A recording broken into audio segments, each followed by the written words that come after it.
You waiting on something? Yeah, I totally am, because I see you pushing buttons up there. Don't worry about that, man. That's backstage. Hello, everyone. Sorry about that. I just right before he went live, he's like, "Oh yeah, you can keep working over there." I'm like, "Okay, whatever. That's what I'm doing." Welcome, everyone. I'm so glad to have you here. We are here every Sunday morning on the lives of some way, shape, or form, and we've been doing this for, I'm pretty sure, a solid year at this point. And one of the things I want to say at the very beginning of this is that I really like the opportunity to engage with everyone, and this is my ability to basically do a weekly gardening class and answer questions and all kinds of stuff like that. It's free, and I record it and put it up on my YouTube account. So if you would please do me a favor, 2 favors, 3 favors, okay? These are big ones. 4 favors. 1, say hi when you jump on, and Joe's gonna make sure I know you're on there. Number 2, ask questions throughout the talk this morning. And number 3, please go over to my YouTube channel. It's literally just called Aislynn Campbell, and subscribe so that in case you miss one of the lives, you still catch the recorded one. I'm usually a couple of weeks behind, but that gives you a chance to go back and catch up and things like that. So again, be sure to ask questions, say hi, please subscribe to my YouTube channel. Joe, tell me how the podcast is going right now. You're editing. Yeah, it comes out tomorrow, and we're a little late in the game because of some things that we'll actually talk about on the show. Stuff going on in my life and our life. And it's a very great episode as usual. We talk about a couple of meals. We talk about a overnight spontaneous sleepover that you had with some girls. Girls' night. All that. I think that people would enjoy even going back and binging a little bit. It's a fun podcast that I enjoy doing with you very much. Tiffany Cisneros says hello. Hi, good morning. Yes, so if you don't know what Joe's talking about, we do a podcast together. We are in season 2, which basically means we're in year 2. We are on, I think, episode 30, maybe. Is that where we are now? 29. 29. We're on episode 29 of season 2, and we talk about the food that we eat. We talk about the things and the conversations that come up at the dinner tables, and we just kind of laugh and make fun of each other a little bit. And we hope that you will get involved in that as well. DinnerTableTalks.com. You can actually listen to it on any podcast platform because it goes out everywhere. But if you've never done a podcast before and you don't have a podcast platform, the quickest way to find the way that's best for you is to go to DinnerTableTalks.com and look through what are your options in choosing a podcast. Because you might want to listen to other podcasts besides our podcast. Jenny and Sid say hello.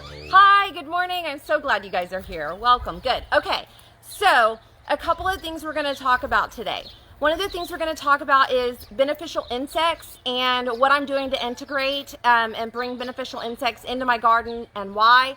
And the second thing we're going to talk about is some of the cleanup I've been doing to really get this garden ready because it's time. I feel like I've given everything an ample amount of time to regain its vitality, and now I'm going back through and doing some cleanup. Now, one of the things you'll notice when I'm doing cleanup and as it relates to beneficial insects is that I don't do a lot of heavy cleaning. You actually saw me tearing down sunflowers from last summer because I gave them every opportunity to continue to seed, grow, and cover this space because I like to bring in all different types of beneficial insects, different kinds of beneficial animals and things like that. And the seeds help feed the birds and all of those types of things. In addition to that, it gives a safe space for things to hide. And so that's a good way to really keep your beneficials intact as long as you can. Anything you can do to give more life to your garden is by giving your garden more things, more things to grow in and on. That being said, you also have an influx of insects that can be a problem. So especially when you're moving into the warmer part of the year for your different types of kales, brassicas, cabbages, and things like that. And as I mentioned last week on this live, I'm doing a lot more of that longer, trying to extend my season of broccoli, cauliflower, cabbage, kale, all of that stuff, because I have these gardens here and the gardens at the farm. And these gardens are more conducive to keeping the temperatures a little bit cooler for a little bit longer. But what then I do begin to see, and one of the problems I have always had in this garden is dealing with the aphids. And usually that can be an imbalance of fertilizer. But it can also just be that they were able to tuck away in warm spots, so more of those lived through the freeze than some of the other insects. And the quickest way to lose new squash, new things like that, is to have a quick sprouting up of aphids. And they actually, if you just have one aphid on your plant, they multiply very fast on their own. Boom, boom, boom, boom, boom. All those layers of aphids that you begin to see on things are all related. They're just recreating. So two things that are really, really beneficial for insects. Now, one of the things you need to keep in mind, for those of you that are dealing with backyard gardens, you might find a friend and divide up the amount of bugs that you actually bring into your backyard, because there's not enough aphids in this garden to keep a whole bunch of ladybugs happy. So then all that happens ultimately is they fly off, and oftentimes they don't find another place to find insects to sustain their needs in the closest area before they get killed by a bird or something like that. And so that's a good opportunity for you to maybe get some friends together and divide up some ladybugs and some lacewing bugs between several different houses. And then that way you can spread them out in your yard. One of the ways that I like to do those types of things is I like to do it in the evening time, and I want to make sure everything is moist and wet. So basically what I do then is at the end of the day, I open up and release my insects, and I go ahead and water my gardens, and then I go ahead and open up my insects. And because it's usually close to nighttime, that gives them the ability to kind of like sleep and hide out through the night, and then when they wake up and get a little bit of water as soon as they get out of that pouch and that pack. And then when they wake up the next morning, they're like, oh my gosh, there's so much here to eat. We're so happy. And they have stuck around through the night, and now this is their new home for as long as there's food for them. Yes. Do you order your ladybugs online, or do you buy them locally? I have in the past with the Grow Local Style Texas. We always ordered them we always purchase them from a local nursery. So they should have them right now. I actually sent a message over to Turner's this morning to ask them if they had them yet, but I didn't get it. I didn't get a response, but that's okay. But be on the lookout, because they should be having them now, especially as we get closer to like Easter and the spring break and all the things where people are looking for spring stuff to do with their kids. Teachers are looking for spring stuff to do in their classrooms, things like that. They're usually in a refrigerated case. They're in the little box case. Yeah. I actually am going to order some this year, because I'm going to order a beneficial insect pouch this year, which will also include nematodes. So a lot of people are starting to talk to me about their grass now, especially after we've gotten kind of through the rebudding season and the grass is starting to poke back out again, about how best to manage their grass. I'm going to continue to say, and I wish I was more brave about one-on-one interactions, to say, please don't spray Roundup on your lawn. Anything I can do to keep Roundup off of your lawn is going to be beneficial to the entire planet, and I'm going to continue to keep saying that. One of the reasons that one of the good things about being able to see the good grass kind of coming up from the bottom underneath the weedy grass that you didn't want is that we can see it really easily this year. So just pop through your lawn really quick every single day and pop out anything that isn't what you want and that is potentially seeding that will reseed and create any problems. And then backing up to the beneficial insects, if you have bare spots in your lawn, most likely the reason you have those is because of nematodes. 9 times out of 10, the reason you have those is because of nematodes, and they're not the beneficial kind of nematodes. They're the soil attacking, but also the grubs as well. So and generally speaking, the word nematode tends to just mean any kind of worm that's in the soil. So an earthworm is actually a nematode as well. So all of those different types of non-beneficial insects or pests in your soil. Soil pests is probably the best way to say it. You can actually, within this bundle of beneficial insects as well, get beneficial nematodes as well. And that is a way that you can handle that. And of course, reseed your lawn. Definitely do that with types of seeds that you want. I'm not a fan of Bermuda grass, but it will grow really easily. If you don't have raised bed gardens out there, then fine, grow Bermuda grass, especially if you have livestock. The thing about Bermuda grass is it is an invasive grass, and it will never, ever, ever, ever, ever, ever, ever go away, even after a freeze that kills a lot of other invasive things. A little bit longer than a month after the freeze. I mean, I'm very pleased with our lawn. It's coming back very, very nice. Yeah, I think the answer to it is to slowly but surely take really good care of the soil in your lawn and put in some nice St. Augustine grass and continue to keep developing your St. Augustine grass. And I'll show you a little bit more of that about that in just a second.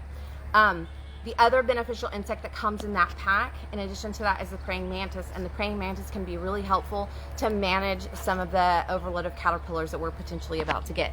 Now, there's the good and the bad of that. I often talk to you guys all so much about the return on investment and trying to have to make a balanced decision, because you don't want the praying mantises, if you have too many of them, you don't want them to eat up all of your good caterpillars so that you lose out on all those beautiful butterflies as well. So that's part of the reason why it's really important to just try really hard to keep an integrated garden with all types of life in it, which is why I talk a lot about leaving a lot of the brush and things around.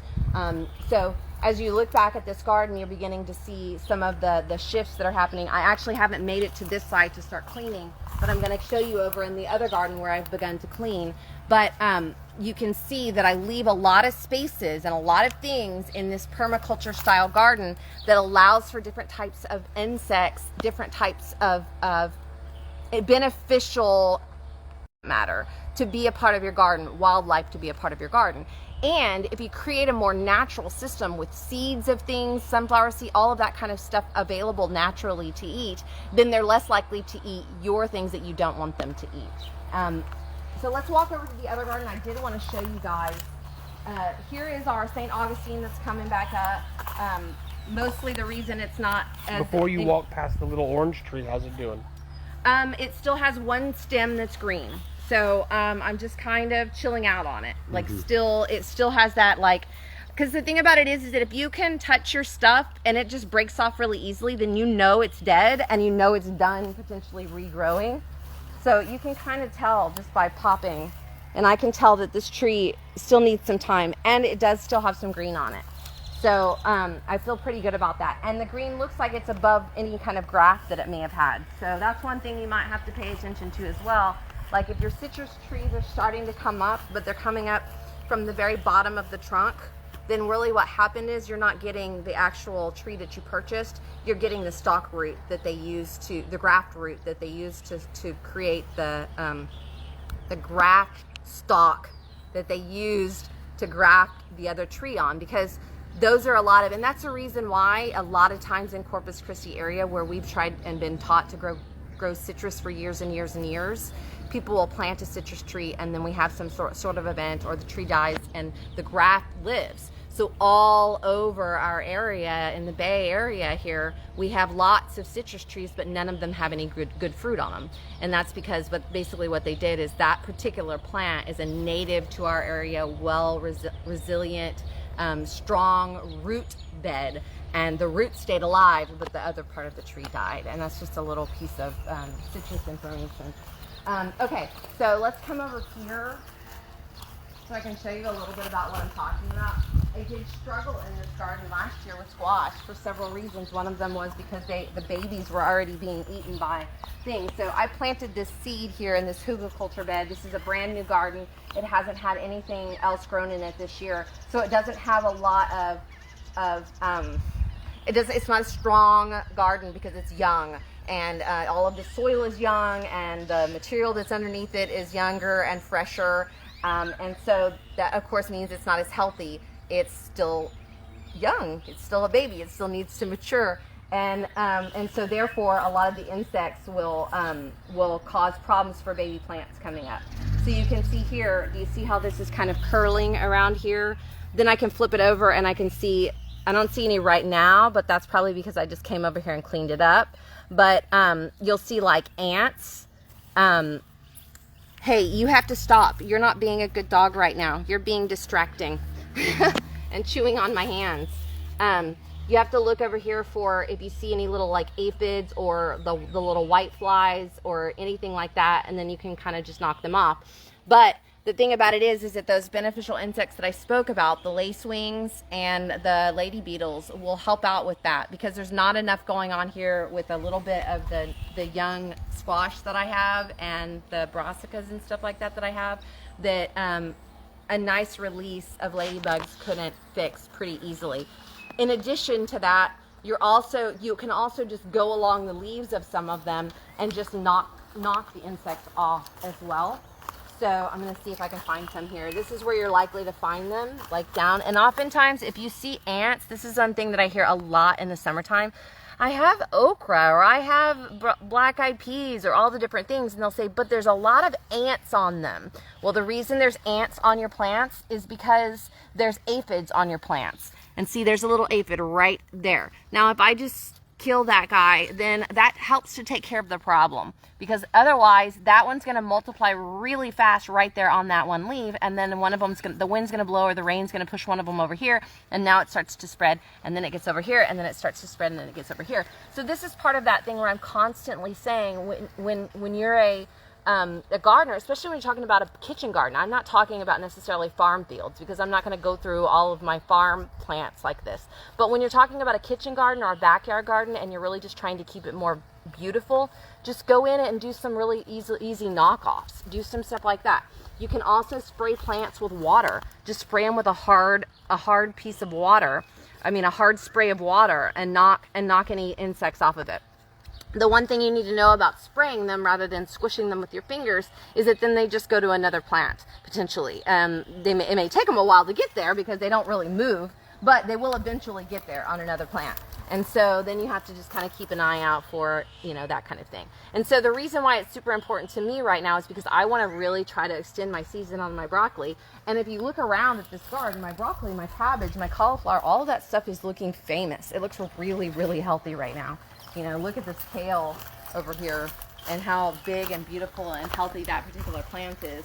Look at these cabbages and the lettuce and all of that stuff. So all of that stuff is a potential home for those little insects, all different kinds of little pests, different kinds of caterpillars, different kinds of aphids, white wings, things like that.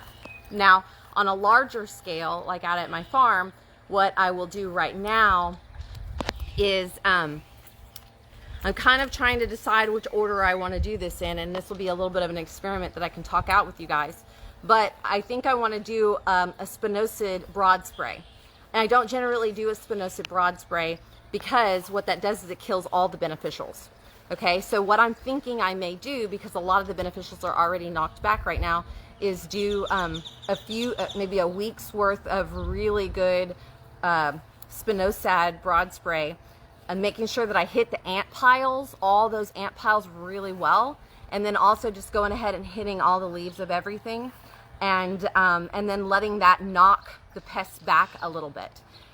Now, one of the things about ordering those beneficial insects is that I know that I'm not going to need as many of them for the backyard as I would order in a pouch. Okay, and so that means I've got extra insects that I could either share with a friend or just use in my other locations in my other gardens.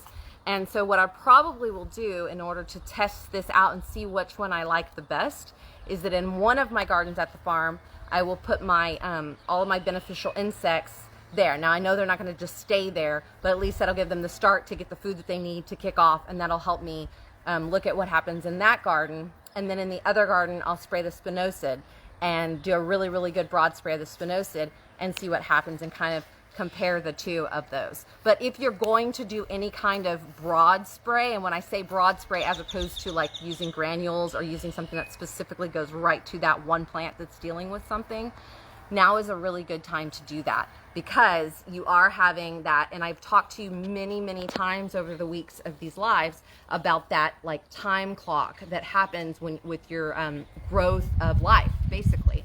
But when we're talking specifically like pests and beneficial insects, your pests just exponentially grow faster than your beneficials do.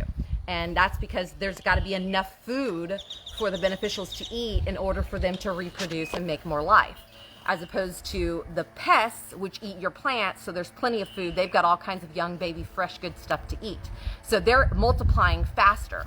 So if you can knock them back by either spraying them down with water, knocking them off with your fingers,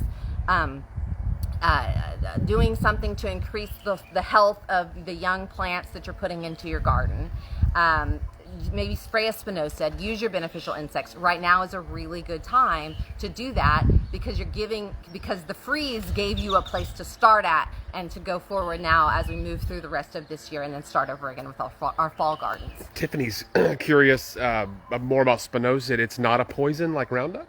No. It is a naturally occurring pesticide. And so that's why I talk about not using it as a broad spray, and also being very clear to talk about the idea that spinosad, while it is a naturally occurring organic and used by all USDA organic certified farms, if you use that, it is still a pesticide. Even if it's not dangerous for us or animals or other things like that, it is still a pesticide, which means it kills the pests. It kills everything. An insecticide is probably a better way for me to say it. Pesticide makes it seem like it kills only the bad guys. Insecticide means it kills everything. And then what happens is it'll kill the honeybees. It'll kill everything that you're trying to increase. And so that's the reason why I'm very, very particular. Timing is everything. Timing is everything. I always say that. Mm-hmm. Timing is everything. Weighing the costs and balancing the costs and the loss. Balancing those things all out. Balancing the return on investment. When you talk about managing the health of your garden, creating the most healthy and alive space with the healthiest soil is the answer to solving your pest problems. But sometimes you have to help because you're in an urban space or you're in a farm space for that matter, and they're spraying pesticides on this other space over here, and they're doing weeding in this other places over here, and they're doing different things around you. So you don't really have a true natural environment. You have as close to natural as you possibly can get without invading your own human dynamics into it. But of course we want to embed our own human dynamics into it because we want to be a part of it. We want to eat the fruits of the labor of the stuff that we've put out there and all of that kind of stuff. I was sitting inside this morning working on the editing of the podcast. You said, I'm going to go outside and finally clean up the backyard. I came out a couple hours later and it looks remarkably different. Yep, absolutely. Thank you for helping me transition there. Let's look at this guy. This is so sad to me. Well, yeah, exactly. And what's funny is it's like I think maybe it was a week before that I was bragging about how proud I was that that's where that permanent plant ended up. It added such depth and volume and texture to this garden, and it helps now if you look at this garden, it doesn't look like a permaculture style garden necessarily because a lot of the perma stuff, all the perennial stuff actually has got really knocked back. But it'll grow back again. I was actually thinking this morning how luscious and overgrown, truly too much, this would have been if we hadn't gotten that February freeze. In addition to that, I'm pretty certain that the actual original Turk's cap isn't going to make it. But one of the other things that I was thinking about this morning as I was trimming it back is that this plant wasn't that healthy. It actually was constantly dealing with a certain kind of pathogen, like a woolly mold, a white mold basically. And but in the meantime, it has grown a zillion babies, and so that's what all of these are around it here. All of this is Turk's cat babies. So I'm just going to kind of keep an eye on what happens. I also have that moonflower datura, lots of babies from there as well. So I'm just going to let this area grow back up, and then of course when you're trying to create kind of a pretty but natural landscape, and you've lost your main natural center point. Just create something else, Here I just popped in all these plants over here that I don't want to overwater. Well, you have access to that ledge in a way that you haven't had in a long, long time because that Turk's cap was huge. Yep, absolutely. And then you can see over here the stuff that has made it as well. So this is that bay leaf. I've been talking about it every week. This is a native bay leaf. It actually looks more healthy now than it did before the freeze. So I'm happy about that. And then I am in love, y'all. Everyone that has gardens should grow this. This is sacred sage. It maintains really well on its own, and it is a really, really good, it grows really easy, and it's a really good sage to burn in your house. So you can just grab it up, tie it up yourself, and get yourself a bowl, set it on fire, and it'll clean out all the air in all of the spaces you ever might have thought might have been some juju air or whatever you want to call it.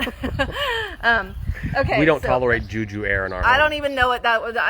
Please don't take that as an offense from anyone or from any place. I don't mean it that way. Okay. So let's see.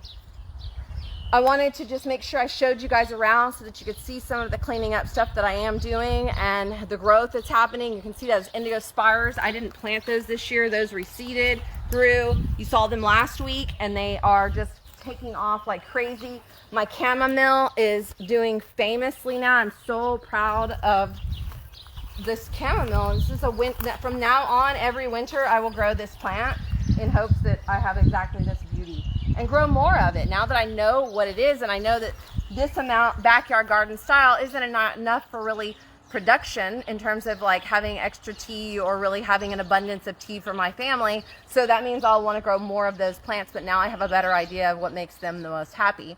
And so I'll keep that into consideration as I continue to grow them. All of that stuff said, a lot of great information. Again, I do this every Sunday morning, either here at the farm, sometimes in other people's gardens, but every Sunday morning I give you kind of the journal report of what's going on in my garden, answer any questions you have. So I'm really happy to connect with you guys in this way and connect with you guys every week. And if you're in need of some help in your spaces, if you're cleaning up things and going, okay, well now I've got a lot of space, so I'm going to go ahead and get it replanted now, it's a good time to transition to edible landscaping. And if you need a consultation, I've got a package already put together. I'm booking those a lot these days. I'm also doing education with youth and all kinds of different workshops and projects like that. There was a bonfire meeting tonight of the Freedom Harvest Farm folks, and talking about all the things we're going to be doing out at the farm. Last night. As we get, was it last night? What did I say? Tonight. Tonight, not tonight. Last night. That's weird that came out that way, kind of backwards. So that was last night, a bonfire meeting. Of Last the night Freedom was a Harvest Farms. spontaneous fire in the backyard. Exactly. Yeah, a powwow over the future adventures of the Freedom Harvesters. So I'm really excited about all the stuff that's going on over there, you guys, and please look forward to more of that kind of stuff. And of course, if you ever just need some private one-on-one coaching with whatever you're up to, anything going on in your lifestyle with health, making decisions about transitioning your life into entrepreneurship, any type of gardening and things like that you want to do, gardening with your kids, cooking, all of that stuff, I'd love to help you out. So Jody says you're a wealth of information.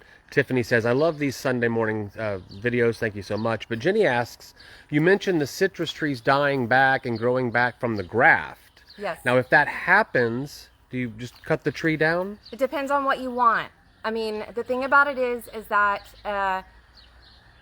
in your urban backyard garden space, my suggestion would be to go ahead and get rid of it. In your larger scale 1 acre piece of land, maybe leave it until something better comes along, just so that you continue to have more spaces for animals and things and different types of animals to hang out and stuff like that. The problem with leaving that citrus the way a lot of folks in Corpus Christi area do is that it actually can carry different types of diseases to our healthy citrus plants. And part of that has more to do with the way the plant is treated, not the original graft root.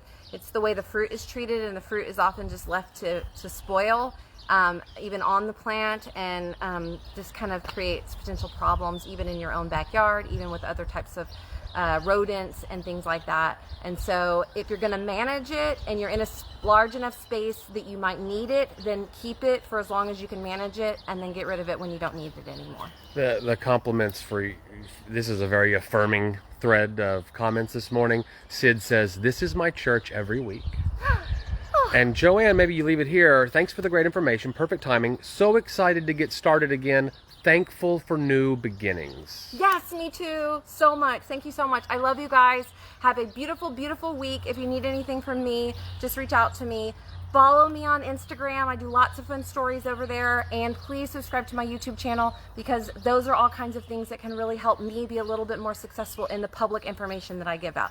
Have a wonderful day. I love you all. Mwah.